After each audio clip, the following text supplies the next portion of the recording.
आज मी तुम्हाला वाटाण्यापासून मस्त अशी रेसिपी बनवून दाखवणार आहे। त्यासाठी बघा कढई गरम करत ठेवलेली आहे। त्यात टाकून घेऊया आपण थोडंसं तेल आणि तेल होऊन दे गरम। त्यामध्ये टाकूया थोडासा बटर, छोटा 1 चमचा टाकायचं जिरं, 1 टाकायचं स्टार फूल, 1 दालचिनीचा तुकडा, 1 मसाला विलायची, 4 लवंगा, 6 मिरी आणि त्याच्यामध्ये टाकलेला आहे कांदा।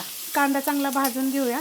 त्यात टाकणार आहे 2 तेजपत्ते आणि हे सगळं आपण चांगलं भाजून घेऊया। त्यात टाकणार आहे 4 पाकळ्या लसणाच्या, 2 हिरव्या मिरच्या, थोडीशी कोथिंबीर, अर्धा इंच आलं असं हे कुटून घेतलेलं आहे। हे पण चांगलं परतून घेऊया। त्यात टाकणार आहे 7 ते 8 काजू। आता ह्याला पहिला आपण 1 मिनिटभर परतून घेऊया। त्यात टाकणार आहे 1 वाटीभर वाटाणे, फ्रेश वाटाणे आहेत हे, आणि 1 छोट्या आकाराचा बटाटा। आता ह्याला काय करते 1-2 मिनिटं बारीक गॅसवर परतून घेऊया। त्यात टाकणार आहे 3 ते 3.5 चमचे दही, फ्रेश दही आहे, बिलकुल आंबट वगैरे नाहीये।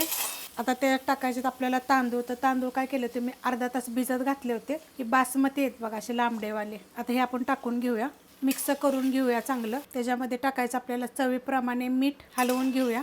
टाकायचे पाणी। तर ज्या वाटीनं आपण तांदूळ घेतले होते ना त्याच वाटीनं मी पाणी टाकत आहे बघा। गॅस केलेला आहे मीडियम। ह्या वाटीनं सपाट वाट्या 2 मी तांदूळ घेतले होते, तर 4 वाट्या मी पाणी टाकणार आहे, कारण की जे आपले तांदूळ होते ना मी भिजत घातले होते का अर्ध्या तासासाठी धुवून स्वच्छ। 4 वाट्या पाणी टाकलेलं आहे। गॅस आहे मीडियमच। भिजत घातल्यावर जास्त पाणी टाकायची गरज पडत नाहीये आणि मीडियम गॅसवरच आता आपण ह्याला शिजवून देऊया। आपल्या भाताला बघा चांगली उकळी फुटलेली आहे। मिक्स करून घेते चांगलं।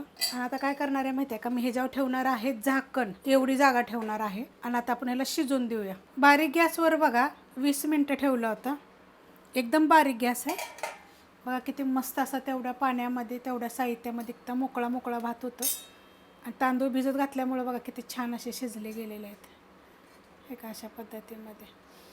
आणि असेच झाकून ठेवले की नाही वाफेवर तरीसुद्धा अजून होतात बघा। किती मोकळा मोकळा झालं बघा, एकदम मोकळा मोकळा असा।